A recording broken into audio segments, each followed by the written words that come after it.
My name is Dominique. Last week, my phone went crazy with 47 missed calls. When I finally picked up, my mom was sobbing. The FBI is at Vivian's place, she cried. They're talking about embezzlement and money laundering. Dominique, what did she do with the money? It was like a punch in the gut.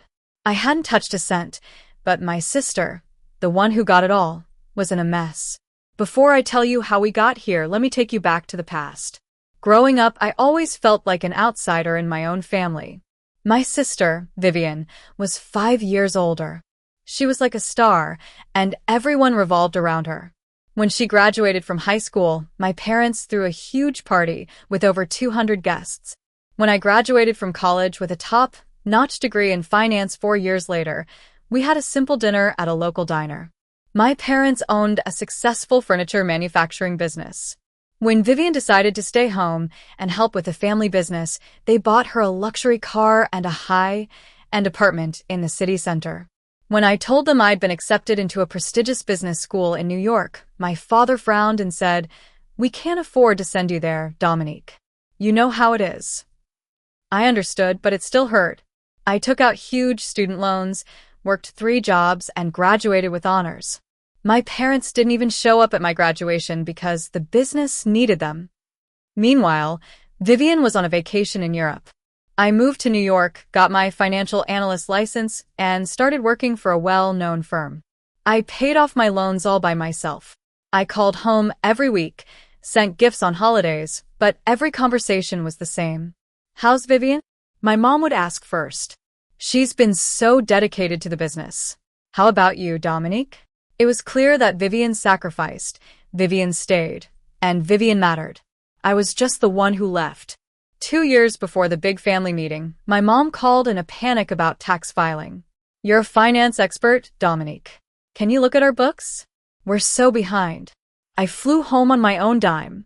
While going through the papers at the dining table, I noticed some large cash withdrawals, around $100,000 in total over the past year. There were no proper receipts, just scribbles in Vivian's handwriting. I found my mom in the living room.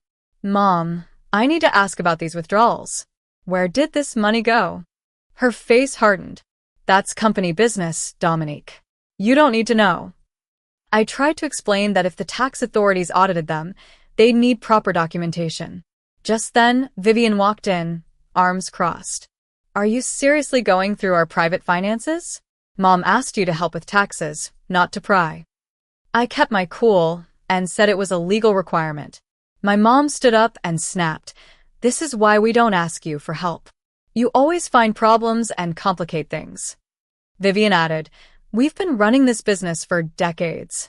We know what we're doing." I closed my laptop and said, "Okay, I was just trying to help." One Tuesday morning in May, I got an email from a lawyer named Henry Thompson. The subject was family meeting. Your attendance required. I was shocked. My parents were both in good health, so why were we discussing estate matters? I texted Vivian, but she didn't reply. When I called my mom, she said, "It's just some family business. Can you come on Friday at 10 a.m.? Don't be late."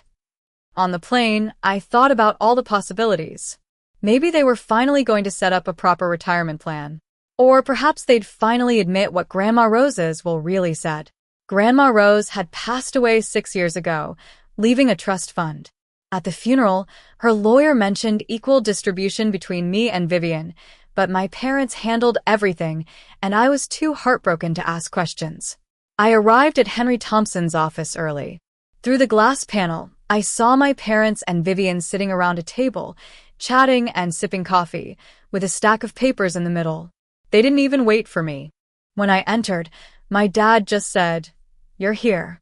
Henry Thompson showed me to a seat at the far end of the table. In front of my parents and Vivian were neat folders, but in front of me, there was nothing. Henry Thompson cleared his throat and began, "We're here to finalize the distribution of family assets as per the request of Mr. and Mrs. Miller." He glanced at my parents and continued, "The family mansion valued at around $1.5 million will be transferred to Vivian Miller. The furniture manufacturing business, including all assets and contracts, will also go to Vivian. And the family trust fund, currently worth $1 million, will be under Vivian's sole management. I was in shock. My mom spoke up. We discussed this as a family. It makes the most sense. Vivian has been here, helping with the business. I said, I wasn't part of this discussion. My dad said quietly, you chose to leave, Dominique. You built your own life. Vivian chose family. I felt my hands go cold. I went to school to build a career. I didn't choose to abandon you. My mom said firmly, you left when we needed you. Vivian stayed and sacrificed. She's earned this. Vivian finally said, you have a good job, Dominique. You're stable. You don't need this. I was shaking. This isn't about need. It's about fairness and family. My mom snapped. You've always been difficult. Always questioning everything and causing problems. I looked at Vivian. Do you have anything to say? She just said, I think Mom and Dad made the right decision. I stood up. Henry Thompson asked if I wanted to review the documents. I said no. I picked up my bag and said to Vivian, congratulations. I hope it works out for you. As I was leaving, I asked, what happened to Grandma Rose's money? She left a trust for both of us. My mom's face went stiff. That money went towards family expenses, the house, the business. It benefited everyone. I nodded and walked out. After that, I started digging into Grandma Rose's will. I found the old email from her lawyer with the attached will. It clearly stated that I was supposed to receive $500,000 from the trust. I'd never seen a single cent. I printed the document and knew I had to fight for what was rightfully mine. A few months later, Vivian called me. The business needs a major upgrade. I need to borrow $20,000 from you. I'll pay you back soon. I was stunned. Vivian, you have a $1 million trust fund. Why can't you use that? She said the money was tied up in some great investments and not liquid yet. I refused to lend her the money, and she called me selfish. Then, a few weeks ago, I got a call from Grandma Rose's lawyer. He said they were auditing the asset distribution and that according to the will, I was supposed to get my share. He also noticed some irregular activities with Vivian's management of the trust fund. He was going to contact my parents and their lawyer. And then came that fateful phone call from my mom about the FBI raid. It turned out Vivian had been lured into an investment scam by a guy named Victor Harris. She transferred most of the trust fund, around $800,000, into his accounts. The FBI was investigating if she knew it was a scam, or if she was also a victim. Vivian called me, crying and asking for help. She said she didn't know it was fake, that Victor seemed so professional. She said she was going to give me my share after the money doubled. I told her I couldn't help because I wasn't sure if she was telling the truth. My dad also called, asking me to vouch for Vivian, but I refused. I told him 2 years ago I'd warned them about the financial irregularities, but they didn't listen. I sat down and wrote an email to my family, stating clearly that I wasn't involved in Vivian's financial troubles and that I couldn't get involved in the case to avoid legal risks. My mom replied calling me heartless, and Vivian said she'd never forgive me. A couple of months later, the news came out that Vivian had been charged in connection with the investment fraud.